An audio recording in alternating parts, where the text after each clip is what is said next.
So this podcast has been born from us creating fitness content together. I remember it to the day, Matt. Like when you told me briefly about your gambling addiction, it was so therapeutic to me because in my head I was like, I could never imagine someone like you, knowing you like I do know, I never knew your past, would have the level of addiction you had with gambling. Made me so much more comfortable to speak about my issues with issues with alcohol and being a cocaine addict. And I think why we've got together on this is to be like a beacon of hope. If people like me and you can have the severity of addictions, even though they're very different, they intertwine so crazy in all our backgrounds and that, and to be where we are now, I think is very powerful. Yeah, no, I think the addiction in general is one of those things that is still like a bit taboo to talk about. And you get a lot of people that have problems with one addiction that maybe like links into another. And I was the same, when you started saying about your like problems with cocaine, I was like, I see you as like a really fit guy, take your fitness seriously, take your business seriously. And then like some of the stories you were telling me, I was just like, wow. And just like that made me want to be a bit more like vulnerable around you. And like some of the things that I maybe wouldn't want to say, but are quite therapeutic when you say out loud in like a recovery type thinking. You're thinking it back as like you're almost like your old self that you're trying to get away from. It was just and I think you probably do on yours, but like on my gambling addiction content, I get loads of people talking about drugs and how that's been a big influence. So there's like even though they're separate, there's like a real kind of link between them as well, definitely. Yeah. And like you said, I'd probably wake up, the TikTok is blown up now, which is good, but the amount of messages I wake up to of people that relate. And like you said, my one was where I was this beacon of health and fitness. I was so ashamed, embarrassed, isolated. And I always used to say I had a drink problem, but for me, I said I never had a drink problem. It was always cocaine, but I'd never tell people about that. And like I said, if it wasn't for you saying that, I don't think I ever would have been like that. And since I've come out and been completely honest, all I've received is love. The people couldn't believe that I was going through the struggle for so times, but we nailed it on the head. Like we are the best at lying, masking, manipulating, and that is an addict. Like one of the things I found on my TikTok is people be like, oh, you was just a weekend offender. I was like, I used to justify my behavior like that. Like I would bankrupt myself regularly every week, lie, cheat, every negative word I can think of, but saying that I wasn't waking up with like a needle hanging out my arm, so I'm not like a heroin or crack addict. But this is what I think addiction wants you to do, is not admit, because I was so ashamed I couldn't speak to anyone because I'm meant to be this health and fitness freak. Yeah, definitely. Like the addiction, I think number one, it wants you isolated and on your own, just in your own head. But I used to play that game of kind of like you diminish your own problem by thinking like, oh, it's not as bad as him, or it's like I would read a story in the newspaper about some guy that had stolen millions of pounds from his employer for gambling addiction, and my brain would be like, see, you're not that bad. And it's kind of, that's just the addictive brain trying to talk to you to keep you there. And the thing with gambling as well is it's like, it's easy. No one ever wants to be considered like through their character defects. You don't want to be considered as like a greedy person. And I'm sure we'll come on to this in like different episodes, but gambling addiction isn't like that much about money, but it's like you kind of, I felt like, well, if I'm going to start talking about this, people are just going to think I'm like this transactional, greedy, like just out for what he can get, would like, take the coat off his mum and sell it, like type thing, and you just don't want to be. It's so complex and so like multifaceted that you almost leave that part alone. It's like, I'd just rather no one know because of the shame. Yeah. But then like, if you start to share a bit, that helps you can probably relate to this. It helps you like break it down and like dissect it a bit in your mind. And then you learn more about yourself and that helps you. And then that helps you, like, if you're trying to help someone else, it's just, everything gets better. And I think I love what you said about, since I've been speaking to you, I've been aware of gambling, my awareness of it now, the biggest thing I say is listening to Talk Sport, every 30 seconds you will hear something around gambling, or it's everywhere. Everything's gamified. And I think with addiction, what I now know is that there's so many different levels or tiers. In my head, I think addiction for me was either heroin addicts or you weren't addicted at all. Yeah. But I feel, and we come on to this, like the levels that I was on, such a slippery slope. And the biggest lie I used to ever tell myself was I'm young. Like when I was 20, 21, blackout drunk, sniffing gear every weekend, I'm just young. But I'm telling you right now, if anything, the older I got, the worse it was getting. And like the more money I was spending, the more holes I was putting in, and the recovery, mate, looking back at it now, the anxiety it gives, I don't know how I'm alive to this day. And I said some of the stories I've shared on like TikTok and that are so horrific. And I'll come on to the next question in a minute. I knew it started getting bad because, you know, like when you're with mates, maybe not so much you, but when you're sharing stories about past with like drinking, every time people would hear my stories, they would be horrified. And in my stories, not that it's a competition, this isn't me flexing or what, but I'd be like, fuck, maybe I do have maybe a more of an issue than what I care to admit. And I'd say I never admitted I had a problem until right at the very end. It was always like, I'm fine. And genuinely, I would always say next time I'd be okay. And that was like my addict brain versus like a real brain. I'd try and set myself traps, but it would never work. Yeah, I mean, that's the classic thing. I used to do that a lot. And I kind of like, I would be in so much debt at like age 23, 24. And I would rationalize it by like, well, I'm sure I'll still have a house and like 2.4 children and a white picket fence by the time I'm 35. You know, eventually I'll have all that. And it was just like, no, you won't. This current plan and trajectory that you are on, like this is going to just implode. Like you're not going to. But gambling's one of those ones that's, you know, it's very subtle because you can actually make a logical case for it making sense to keep going with it. Like there's that part where like I knew I was completely addicted, but the brain would be like, yeah, we're addicted, but we'll sort it out next week. Let's just win this one first. Like, yeah, you've been unlucky 7 times in a row. So I get it. You're addicted. You want to stop. We will stop, but let's just win the 8th one first. And then we can pay that person, sort that bill out, do that. And then it's like, you're never going to quit after a win. You know, the goalposts just move and then you end up further down the line just thinking, okay, well, now I'm back in credit or now I've sorted that out. Is there a problem? I don't have a problem. I can't have a problem if I'm winning. I can't have a problem if I'm not in debt. And then there's just all that chain of rationalizations to keep you. So that's why, you know, I love that we're doing this to kind of, because it is quite a big first step for someone to say, I am an addict, and own that and enter like a recovery like process, which is very, very different to just the addiction brain winning out and you just being in your mind like, I know I should abstain, not going to do it this weekend, or I'm going to take a week off, is very, very different to I am an addict and I need to recover. And that recovery process is going to involve me proactively doing certain things that really are going to need to go on pretty much forever. Yeah. And that's the first step in the 12 steps is complete, like give up resistance. I am an addict.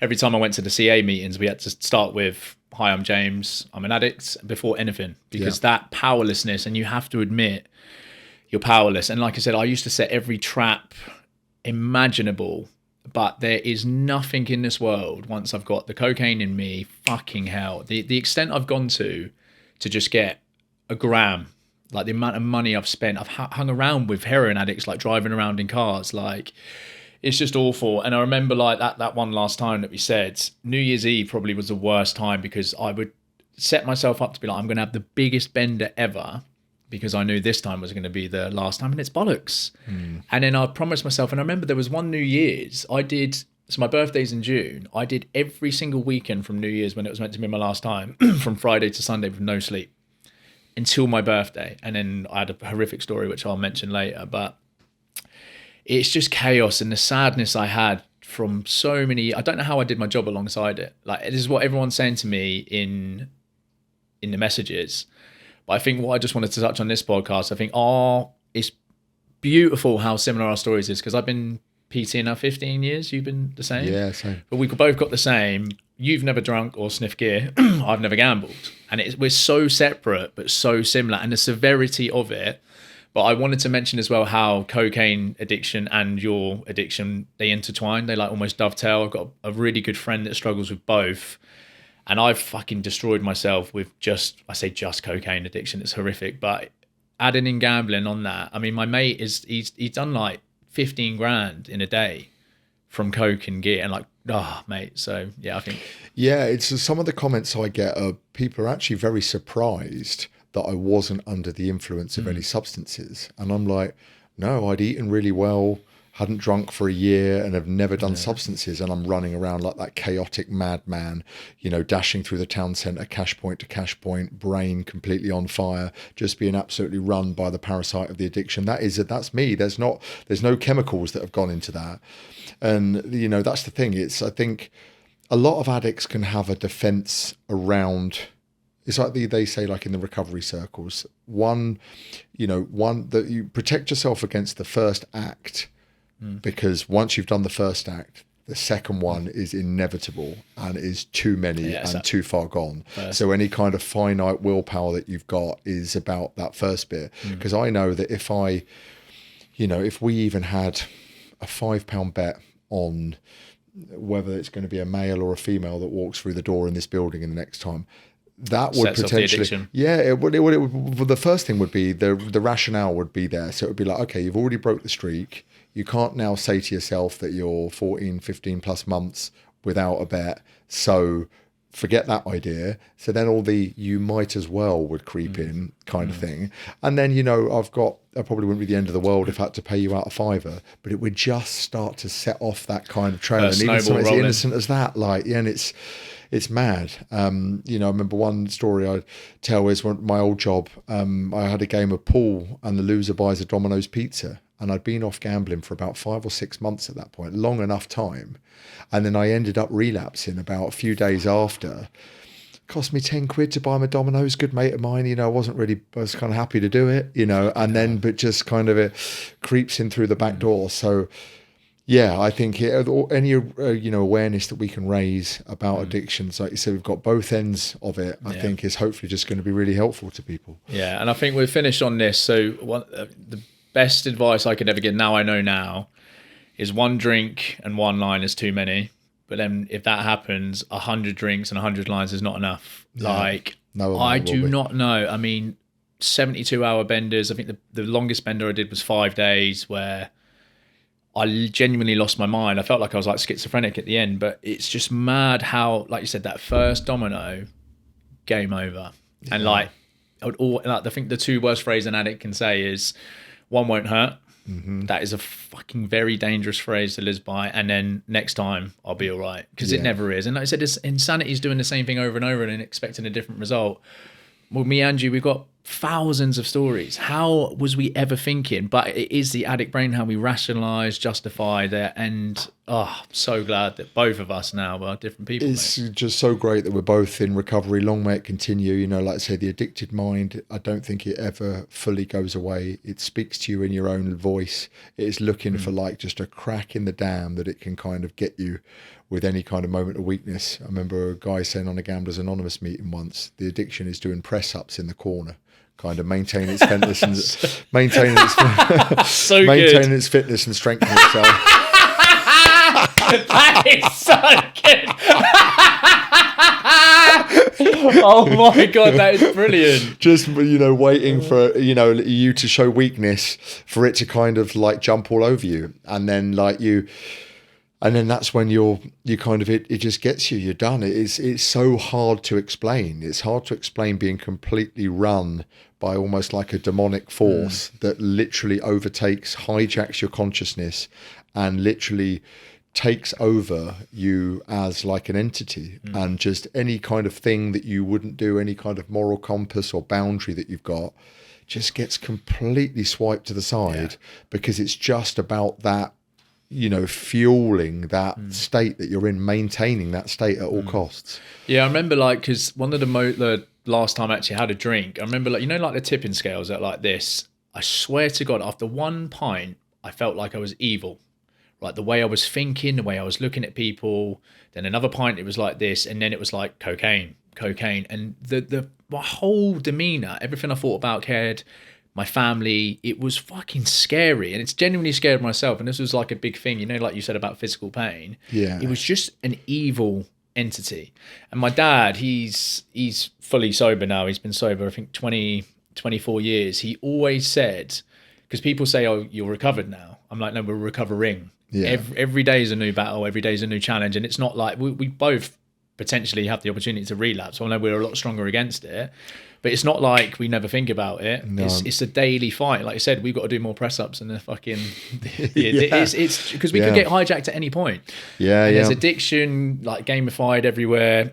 The whole of the UK is just drinking and drugs with partying everywhere. It's so common. And So it's a constant normal. battle. Cocaine, drugs, you know, it's normal. Gambling is normal, you know, and all the time it's kind of like in your face. It is very much just whenever I say, if people ask me, am I never going to gamble again? I always optimistically, glass half full, say, no, I'm not. And then whenever I do, there's always one guy that blows up my comments. It's like, you can't say that. You know, as a recovering addict, the thing to say is one day at a time.